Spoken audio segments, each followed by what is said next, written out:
Welcome back to. I messed up my scarf.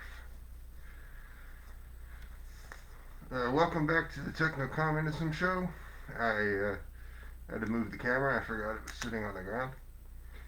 I'm going to do a show where I talk about um, some concepts in singularitarian thought.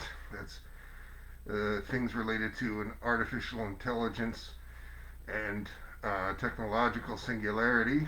Um, I don't think that the word singularity is a very good or useful word. I think it's a trick, effectively coming from capitalists, to mystify and confuse and matters around this. I think it's better to think about this in terms of an AI takeoff, um, substantively different world because of advanced computing.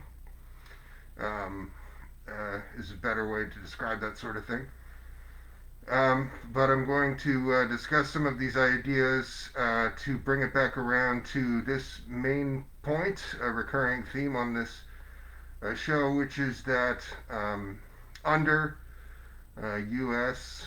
run, highly fascistic and Eurocentric world capitalism, um, there's virtually no way, it's an impossibility, that the large environmental impacts of these growing um, AI concerns will be worth it, so to speak. Provide any benefit, provide a net benefit to human quality of life or sustainability. So I'm going to first talk about a few ideas that describe this a little bit. A lot of singularitarians, people who believe in a near-term AI takeoff, talk about exponential technological growth.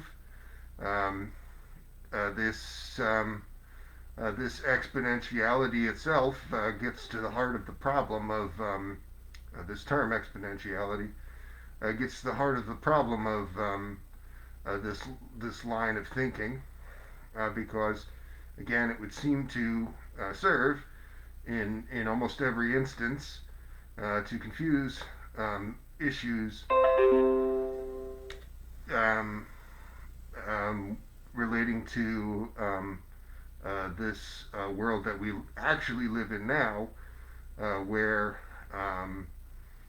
we are quite nearly about 5 years away from, that is, being locked into a climate death spiral that will lead to loss of life in the billions, specifically because of the industrial outputs of for-profit concerns in Western run industrial hellscape um, that prioritizes almost nothing in in for in helping human beings in any of these sectors. And this this idea then that infinite growth is impossible on a world with finite resources, a simple conclusion that any child could come to, is confused by these technophiles and the ruling elites that they serve by throwing words around like exponentiality. While it's true that data can grow beyond ordinary boundaries, um, what is that growth? What is the meaning of that kind of growth when it's being used? What is the purpose of a virtual world of great sophistication that can be created, for example, when you still have a billion human beings on this planet at that same time who are born and they never have enough food or water, and an unnaturally number of years later they die. They live a short and horrible life um, because of the global capitalist system. What is the purpose then of creating these um, just more elaborate bread and circuses, these more elaborate entertainments to distract people from the capitalist system, those who benefit to some degree, uh, kind of in this kind of um, labor aristocracy, third worldist sort of definition, where people in the West are benefiting um, from the immiseration of others, and so it's very difficult to really describe any Westerner by that definition as a person who has the potential to fight for a better world when they are corrupted at every turn. This is essentially why I think it's fair to say that there's really no good white people. Um, you have to try very, very hard to be that person, and virtually no one is. They're all telling each other lies, like these kinds of lies described in this exponentiality term, or others less colorful but equally pernicious. Technological singularitarians generally do admit that AI takeoff, the term that I prefer, could lead to global instability. At the beginning of 2023, you saw quite a lot of conversations focusing on OpenAI and their product ChatGPT as a horseman of the apocalypse for this global instability. Of course, it makes no sense. It's just a mechanical Turk, a chatbot that's able to do some academic writing on your behalf quite quickly. That's not. That's hardly a cause for great alarm. But the point that these people were making was that all of this is going to draw into focus the the unsustainability of U.S. fascistic run Western capitalism. The U.S. is effectively the global ringleader of this fascistic system. It's been the ringleader of anti-communism um, for a century.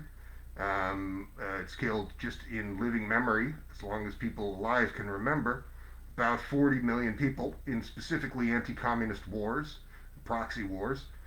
Those people were just murdered for wanting to have a humane and sustainable economic system in their own country. And it's run all manner of dirty tricks, short of just openly murdering people for being socialists and such, um, to create this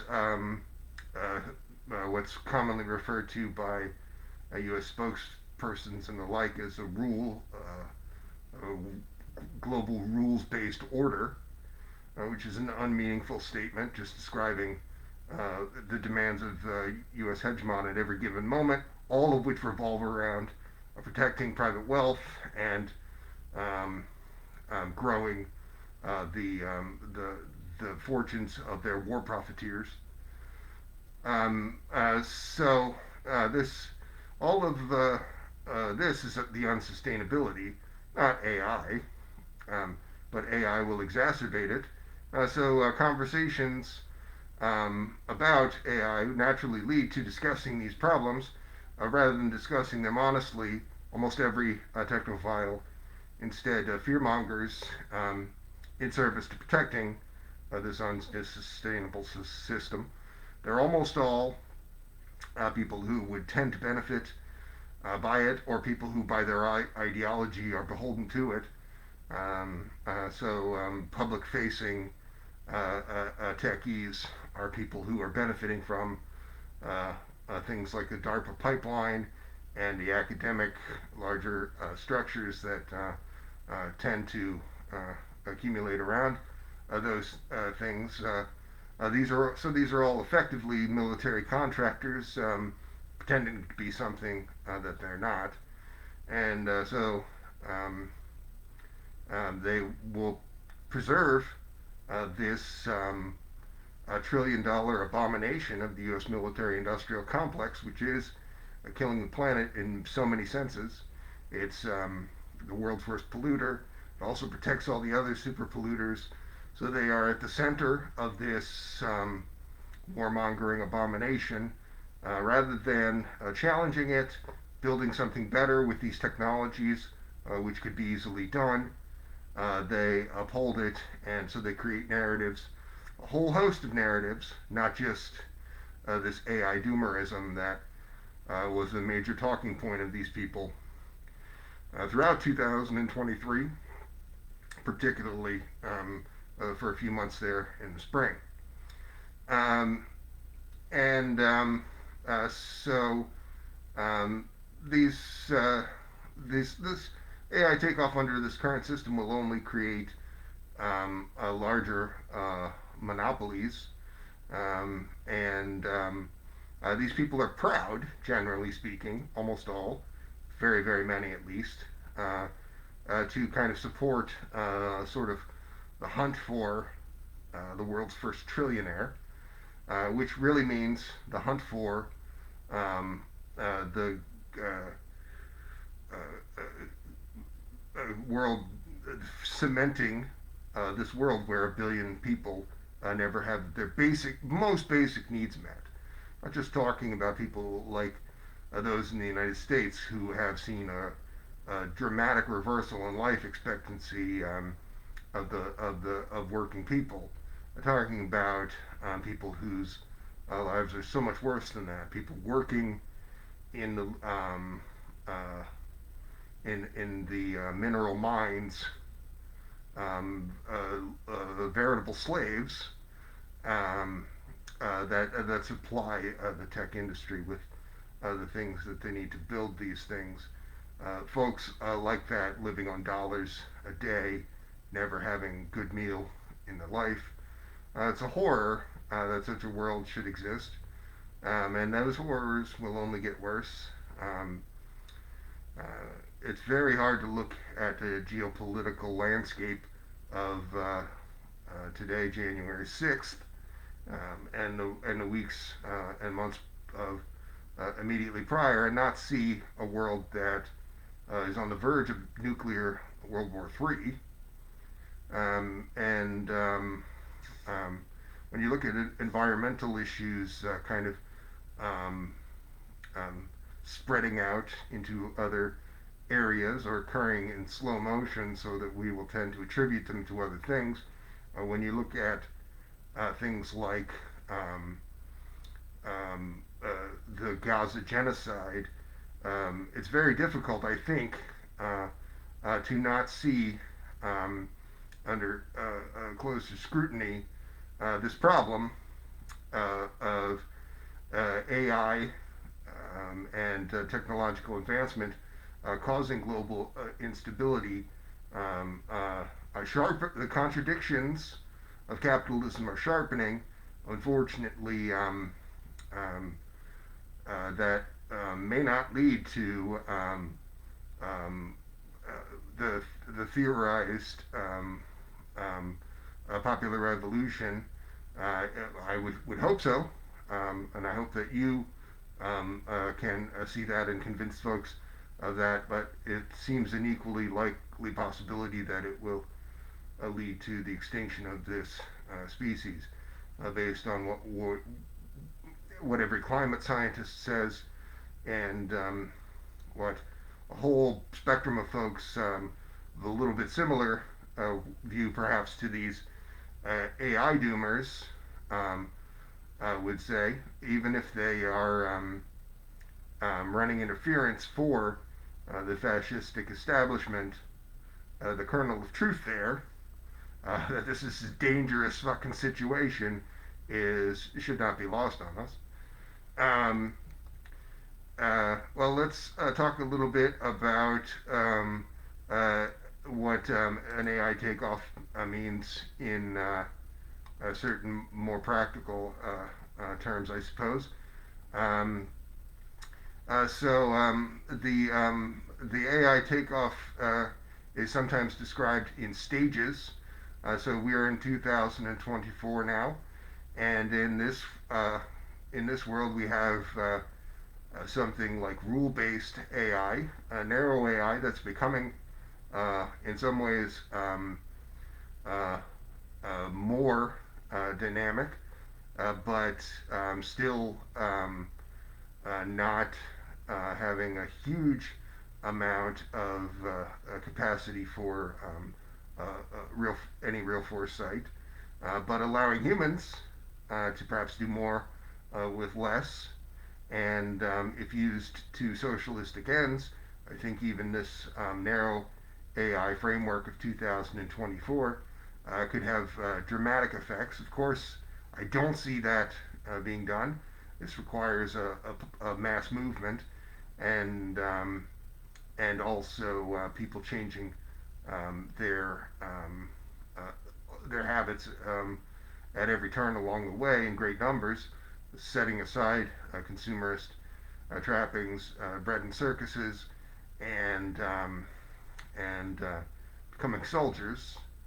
And but of course, uh, the mass movement itself is most central to all of that. So what happens after this kind of narrow AI of 2024? Um, Systems capable of remembering past interactions. You can't really use things like ChatGPT too effectively because the thread will max out. It gets confused about what you were talking about before. You can't really index previous conversations and reference them across those conversations. But that capacity already exists for high-end users of these services, and that kind of usage will allow people to become um, um, uh, effective. That that alone is effective human superintelligence, being able to just kind of index that quantity of information as you're generating work product. Um, but again, what is the significance of this if it's used to create a more elaborate bread and circuses, a virtual world of no consequence? What is the cost of of a massive and elaborate world of virtual no con- of no con- virtual world of no consequence? It costs a lot to the environmental impact. I'm going to talk about that in a second. Of things like machine learning and AI is large. So if you're not using it specifically for the list of human needs, is is small. It's a couple of things that are not generally done very well. The things that I most constantly harp on this program: a public health service, a housing authority, jobs programs, other basic services like data as a tantamount to a human right, other utilities, food. Um, all of these things can be done using the AI capabilities of 2024. I believe where they're not being used for warmongering and just consumerist nonsense. All of that raw computing power could be put into something like I've talked about quite a few times on this show, the United Earth Directorate that specifically controls those necessary areas for human development.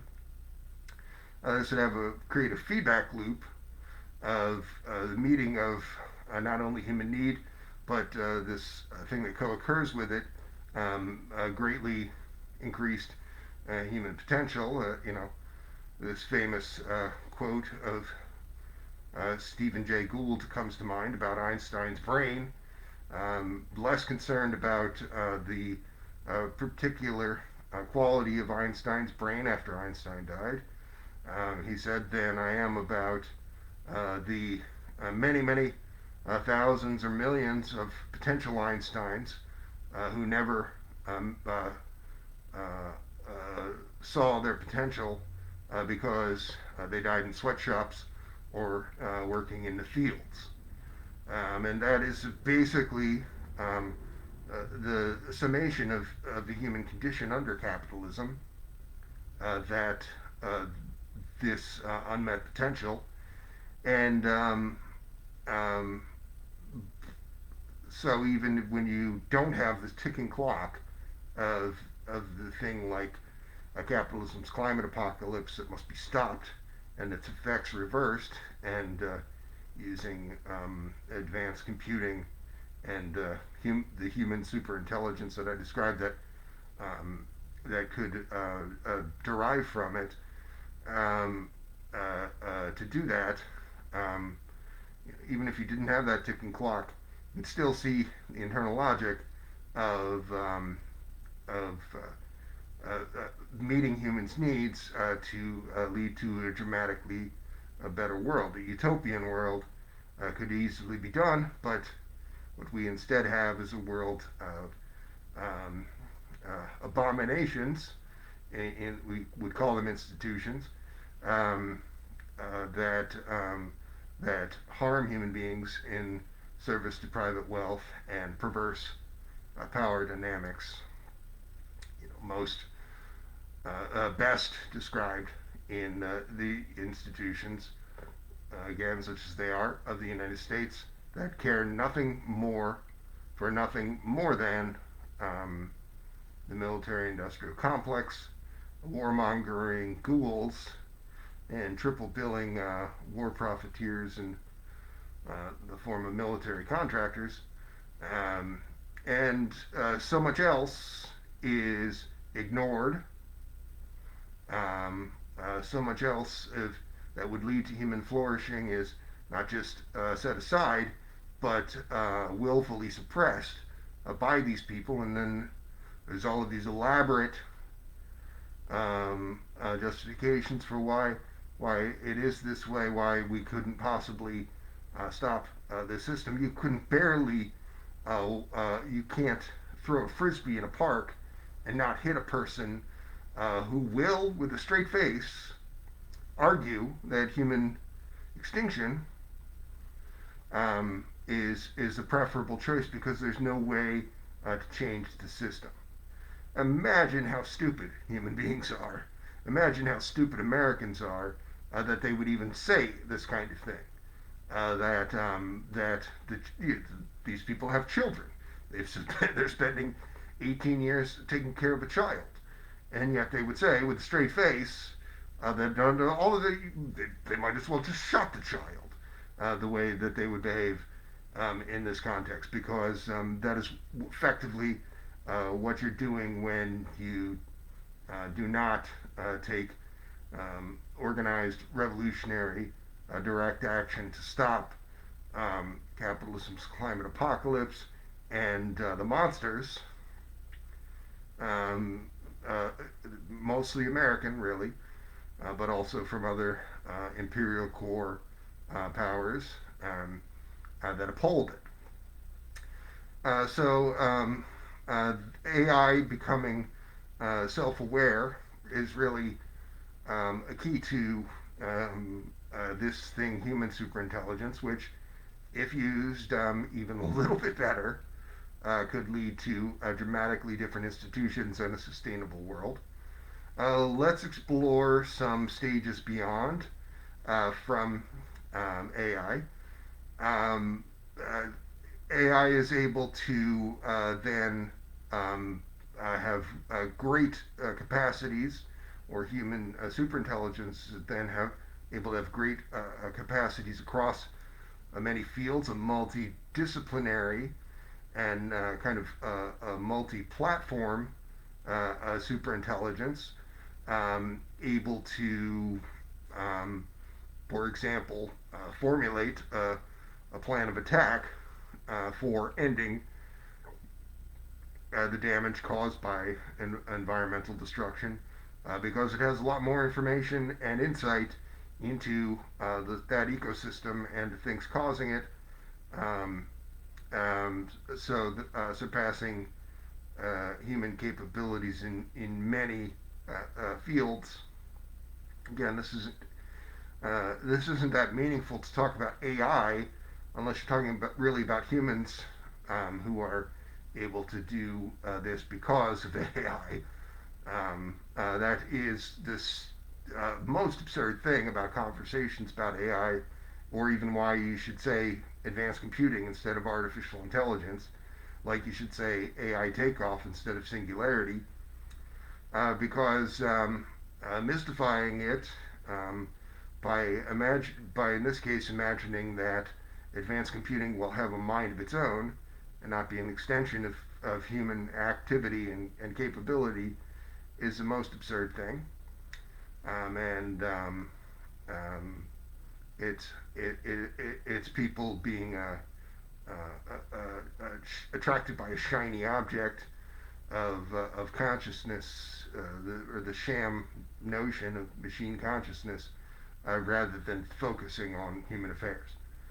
Um, so what happens then in when you can go beyond this multidisciplinary mastery?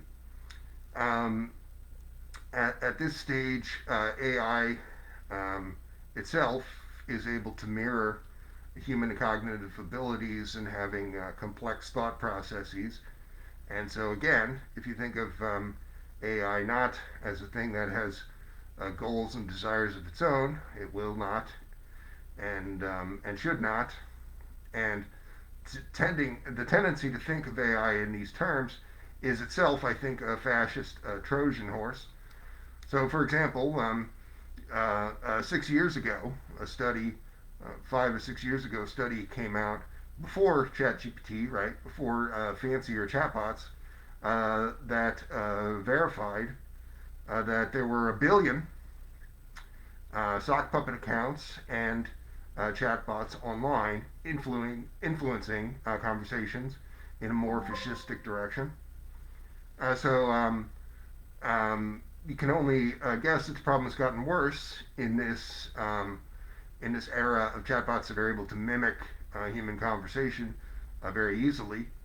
Um, so this idea that AI should be given rights, or because it can approximate a human being, that it is there for no different from a human being, is a fascist Trojan horse of the highest order, because the people who say this sort of thing, transhumanists, people at the Transhumanist Party, for example, will say this sort of thing.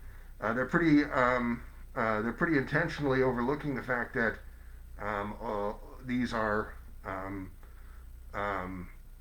intellectual properties developed by fascistic individuals, and embedded within those intellectual properties are fascistic mandates.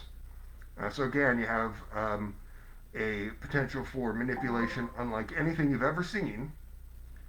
Um, um, that these tech bros um, are trying to kind of sneak in the back door. But if you're able to begin to move away from this fascistic system, you do have the potential for creative problem solving again, beyond that of human beings, just contained within the artificial general intelligence. When you view that as an extension, as I said before, of human intelligence, you have effective superintelligence, but in the dehumanization of this highly fascistic neoliberal capitalist system of the West. It turns men into monsters, as the saying goes. What sort of creatures are these then that are hyper intelligence? They're hyper psychopathic. Make problems of inequality and unsustainability worse. As a matter of course, as they're already doing, it's the hell world. We're the blind man touching the elephant, sometimes to some degree when we're looking at some geopolitical instability or environmental concern or this or that problem, because it's impossible to track all of it. It's impossible to exactly see that so much of this is caused by this hyper capitalistic technocracy and a military industrial complex uh, run uh, incipient techno-fascism. Um, the effects don't always have that much to do with AI, but nevertheless, all of this is related. So, transitioning to the concept of artificial general intelligence, um, um, you now have systems that are able to do all intellectual tasks as we understand them today, and so disciplines will be expanded. New disciplines that we haven't exactly conceived of or have wished that we could better understand will be better understood. And But again, this would happen much more stably, much more quickly in the world that I described, where private wealth um, is done away with and human flourishing instead takes place. And so much you could say this is, I believe, so true that um, um, there's no way of looking at artificial general intelligence slash human superintelligence as a realistic prospect under neoliberal capitalism. What you have is annihilation instead, or a level of instability that will at the very least lead to great loss of life. And then perhaps at that point you have people reflect upon all of this and say, well, let's take this different approach of building systems that are humane and sustainable, like an AI run planned economy. But why do we have to wait to kill billions of people to do that, knowing that almost all of them will be people in the global south, black and brown folks, who will always be the ones who are taking the brunt of all of this. You can when this the theory of the Gaza genocide. It's not really a theory, but this way of looking at it as um, a um, um, a military laboratory for new and horrible weapons being used on black and brown bodies. There's almost no point in 20th century or early 21st century history where this essential thing was not being done. Um, you have a good, large number of climate refugees, for example, almost all of them from the global south. At every turn, um, um, under this far right and fascistic Western led economic system, what you have is innocents, darker skinned folks, paying the price for the crimes of European ruling elites. Um, so, fast forward just a few short years, say by 2035 or 2040, and you have a full-fledged superintelligence, and this suggests a singularitarian moment, the real AI takeoff and the change in human evolution. And it's very telling when you look at these techno optimists that they will talk more about, say, changing. Um, so a good example of changing the human form over really doing anything practical is the approach to brain-computer interfaces, right?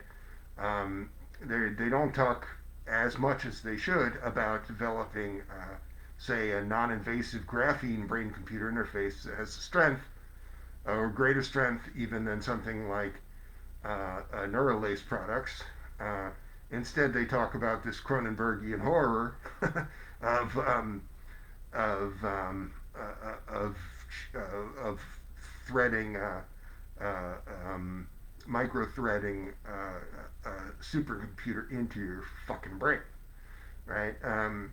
That's not the most serious way of looking at that when you could have the same effect coming from something that doesn't require major surgery. And that failing might seem like a specific example, but it kind of describes every aspect of these people as individualists and people not really engaging with reality because at no point are they entertaining, say, changing the system using these powerful tools. Under capitalism, we're allowed to imagine science fiction outcomes coming from advanced technology, almost beyond conception. But we're not allowed to imagine. There's not hardly even the language for imagining uh, using this technology to create a sustainable world. It's utter fucking insanity. um, and there is no artificial superintelligence under this current trajectory. There is just human extinction. But let's imagine that we are able to transition to the minimally sustainable thing.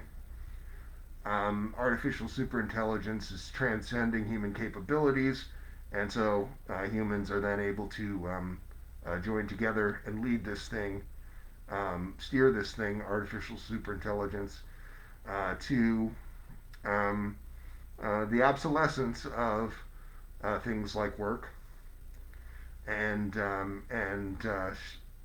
education. What has education become in this world? Well, it's human beings don't really have to educate themselves in the traditional sense. They just have to be able to have something more like click-through processes for understanding and engaging with projects and human affairs. Um, so then this singularity occurs, the technological singularity occurs, and at the point where artificial superintelligence exists. But again, we're on the razor's edge now. On the current trajectory, none of that happens. Humans destroy themselves by 2045. But let's imagine that we are able to steer all of this away from capitalistic forces. What then occurs at the point of the hard takeoff, the highest exponential change of this AI takeoff, humans are able to merge with these powerful systems, something like the kind of sci-fi tropes, perhaps, of computronium, of just incredible supercomputing beyond our current expectations. Um, but I don't know that it's very meaningful to talk about this. Far futurists are generally crypto-fascists, and people who talk about this sort of thing in these terms are generally crypto-fascists because they're not using the current computing and current technology to create a sustainable world, or a world where human misery is done away with. And by and large, the conversation about the singularity is one that is designed to distract from this inhumane and unsustainable economic system, most that is best understood as the fascist United States, and its horrible impact on the rest of the world. Um, well, there's a lot of things that you could talk about when talking about emerging technology or those interdisciplinary kinds of things. It all is tending to be speculation. What can I really reasonably say about um, uh, super intelligent human beings and their projects? I can't predict anything because I'm not super intelligent. I'm pretty dumb. Uh, but there's so the this it veers off into too many different tangents. I think to talk about too much about that. But none of it's very meaningful because we're already living in an unsustainable hell world under a highly fascistic neoliberal capitalism and the military industrial complex of the U.S. and fascist West. And that needs to be job number one, is taking a stand against that. Um, uh,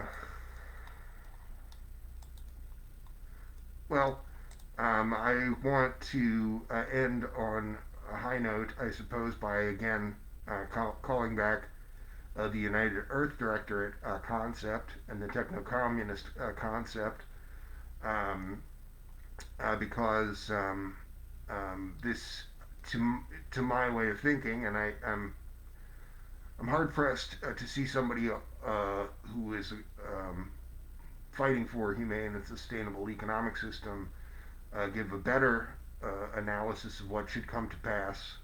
There is very little of that really occurs. It's the whole point of studying Marxist theory or serious thought of any kind, is to use it to build something, right? It's not just show other people that you're a super smart guy, or to have a club that you can be a part of. It's to build something, and has to be done by the collective. Um, um, and so I'm hard pressed to see anyone who really has a better, if you think that the concept of techno-communism is dumb, tell me what the better thing is. Nobody does. Um, let's talk about techno-communism in terms of the proposed United Earth Directorate.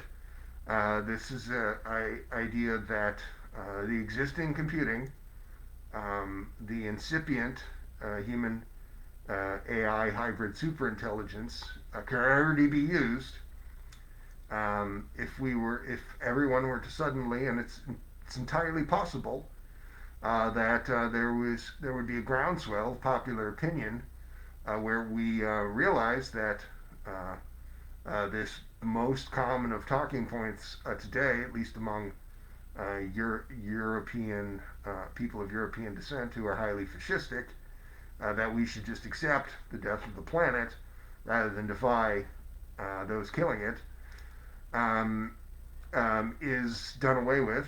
People come to their senses, and the coming to the senses then is seeing that we can use advanced computing and advanced technology to build a socialistic technocracy that has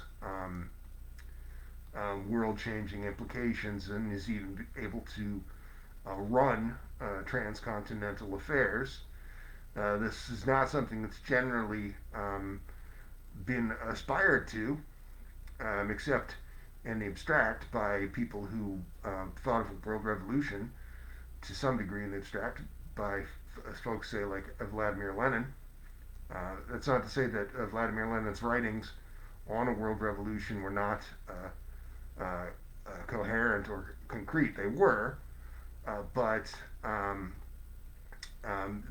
so, for example, socialists across the course of the late 1800s and throughout the 20th century moved away from the concept of a world revolution as being the thing to happen first, and focused on building socialism in one country, because after the successful Soviet socialist revolutions and Chinese socialist revolutions, it became clear that you could build um, planned economies and socialistic institutions in individual countries.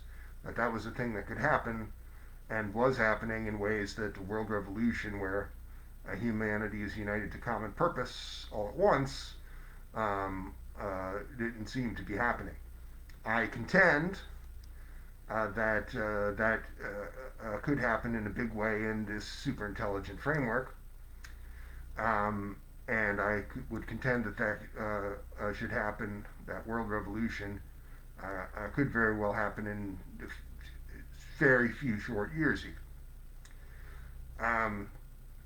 But I think most of you, if you watch a show like this, you know that change needs to happen, and you know that collectivism and direct action and applying these theories are most essential to that.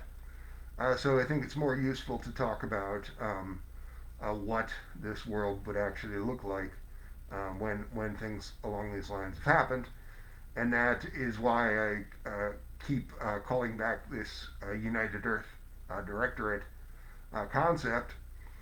Um, uh, the United Earth Directorate would be kind of a two-tiered system where you have advanced technology being used to create AI delegates for each individual human being who is able to make use of hyperconnectivity in a more appropriate way than we are now, and also able to create kind of digital doppelgangers quite easily.